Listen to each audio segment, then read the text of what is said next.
Assalamualaikum warahmatullahi wabarakatuh. Perkenalkan, nama saya Nina Fujiana. Saya adalah calon relawan Bimba. Di video ini, saya akan menjawab pertanyaan dari tugas 1, program kebimbaan. Pertanyaan pertama, apa yang sahabat pahami tentang kata Bimba dan dasar pemikiran dari lahirnya kata Bimba? Bimba di sini adalah sebuah proses membimbing minat belajar pada anak yang bertujuan agar anak memiliki karakter minat belajar sejak dini. Dalam penulisan kata Bimba, yaitu sangat istimewa karena memiliki karakteristik yang unik. Nah, penulisannya itu dari kata B yang menggunakan huruf kecil dan MBA menggunakan huruf besar, serta yang membedakan yaitu huruf M yang berwarna merah. Penerjemahan dari masing-masing huruf kata Bimba yaitu B artinya bimbingan, M yaitu minat, B yaitu baca dan belajar, dan yang terakhir A yaitu anak. Nah, mengapa huruf M di kata Bimba itu tertulis dengan warna merah? Karena menekankan minat pada anak. Kata Bimba merupakan singkatan dari bimbingan minat belajar anak yang memiliki makna yaitu proses membimbing minat belajar pada anak secara intrinsik yang bertujuan agar anak memiliki karakter minat belajar sejak dini. Lalu, bagaimana dasar pemikiran lahirnya kata Bimba? Filosofi Bimba merupakan dasar pemikiran dari lahirnya kata Bimba. Filosofi kata Bimba lahir dari tujuan hidup setiap manusia. Nah, kita sebagai manusia pasti memiliki tujuan hidup. Apa sih tujuan hidup manusia? Nah, apa sih yang ingin dicapai? Apa kesuksesan, atau memiliki barang-barang mewah, fasilitas mewah, atau yang lainnya? Nah, perlu kita ketahui sebenarnya tujuan utama hidup manusia bukanlah kesuksesan, melainkan pencapaian atau mencapai kebahagiaan. Nah, pada bahagia di sini bagaimana sih caranya agar kita bisa bahagia? Salah satu kuncinya yaitu dengan belajar dan menjadi seorang pembelajar. Lalu bagaimana kita mau belajar? Maka ditumbuhkanlah karakter minat belajar untuk menumbuhkan karakter minat belajarnya. Yaitu caranya melalui proses bimbingan minat belajar yang dirumuskan dengan kata Bimba ini. Kemudian proses bimbingan minat belajar anak pada Bimba ini dapat diterapkan melalui metode Bimba, yaitu seperti fun learning, small step system, individual system. Nah, kenapa kita harus menerapkan ketiga metode tersebut? Yaitu agar anak tertarik, semangat, dan antusias untuk belajar. Pertanyaan kedua, jelaskan konsep kebahagiaan dan konsep pembelajar yang sahabat pahami. Konsep bahagia di sini kita harus memahami arti bahagia itu sendiri. Bahagia memiliki arti yaitu keadaan atau perasaan senang dan tentram atau bebas dari segala yang menyusahkan pada diri kita. Sebagai manusia, bahagia itu harus dirasakan oleh setiap manusia secepatnya dan selamanya. Alasannya yaitu karena bahagia merupakan tujuan utama dari hidup manusia. Saat kita telah merasakan bahagia, dampaknya yaitu hidup kita akan jauh lebih sukses dari sebelumnya. Maka dari itu, untuk dapat mencapai kebahagiaan dapat dilakukan dengan 3 kunci utama kebahagiaan, yaitu yang pertama beriman, kedua berbuat baik, dan yang ketiga belajar. Kemudian konsep belajar. Belajar memiliki arti yaitu kegiatan menghubungkan satu hal dengan hal lainnya untuk mengambil hikmah agar menjadi pribadi yang lebih baik. Dan sebagai seorang pembelajar harus mempunyai kesadaran untuk memperbaiki diri. Dan sebagai pembelajar kita harus berusaha mencari solusi dari setiap permasalahan yang terjadi agar hidupnya menjadi lebih nyaman dan bahagia. Jadi tujuan belajar di sini yaitu agar dapat menjadi pribadi yang lebih baik dan bahagia, dan dapat memahami dan memenuhi hak anak, melatih diri untuk dapat mencari solusi dari setiap permasalahan, serta mengambil hikmah dari setiap perbedaan. Karena tidak semua harapan yang kita inginkan dapat sesuai dengan kenyataan kita yang sedang kita jalani. Lalu bagaimana dengan kewajiban belajar? Nah, sebagai anak usia dini tidak diwajibkan untuk belajar, tetapi kita harus membimbing minat belajarnya.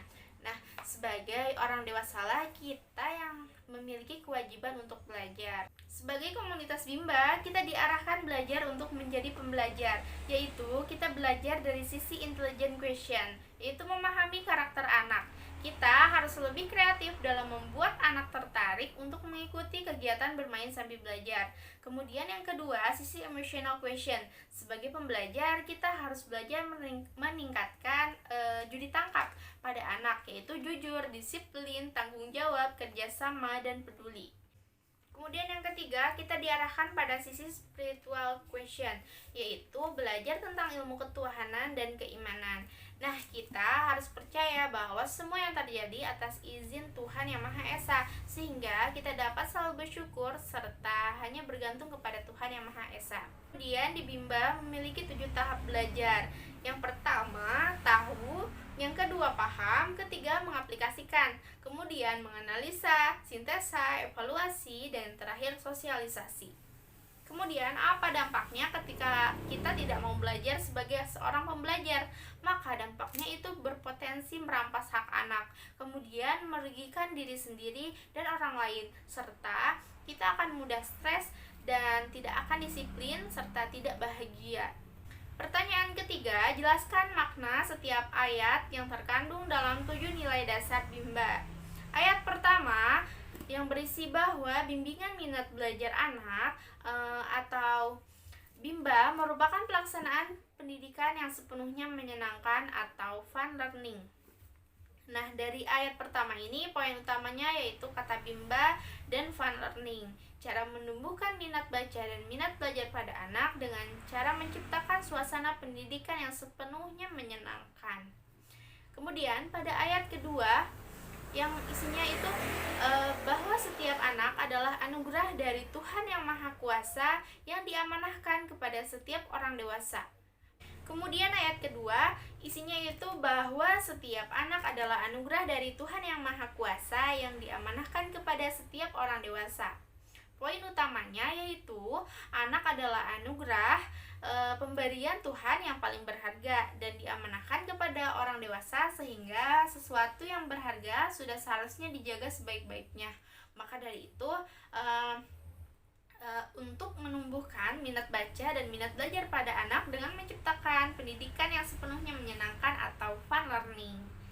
Kemudian ayat ketiga yang isinya bahwa pelaksanaan pendidikan yang sepenuhnya menyenangkan atau fun learning merupakan proses belajar mengajar yang harus diwujudkan sepanjang masa. Nah, poin utamanya yaitu fun learning harus sepanjang masa. Ketika sudah mengetahui bahwa penting menciptakan suasana pendidikan yang sepenuhnya menyenangkan untuk anak, agar anak minat belajarnya tumbuh dan terus menggelora, maka agar tetap bertahan perlu dilakukan dan diciptakan sepanjang hayat untuk semua anak, tidak terbatas oleh waktu dan tempat. Kemudian ayat keempat yang isinya bahwa pendidikan secara bertahap atau small step system dan dengan pendekatan individual atau individual system merupakan syarat mutlak untuk pelaksanaan pendidikan yang menyenangkan atau fun learning. Nah, poin utamanya di sini yaitu small step system atau bertahap dan individual system atau pendekatan individual. Nah, poin utama pada ayat keempat ini yaitu small step system atau bertahap dan individual system atau pendekatan individual. Jadi syarat mutlak untuk fun learning. Nah, fun learning di sini kita perlu bertahap disesuaikan dengan kemampuan dan kemauan anak, bukan instan. Kemudian dibimbing secara individual berdasarkan karakter dan kesukaan anak. Berikutnya ayat kelima yang isinya bahwa bimbingan minat belajar anak Bimba merupakan hak anak sekaligus kewajiban setiap orang dewasa.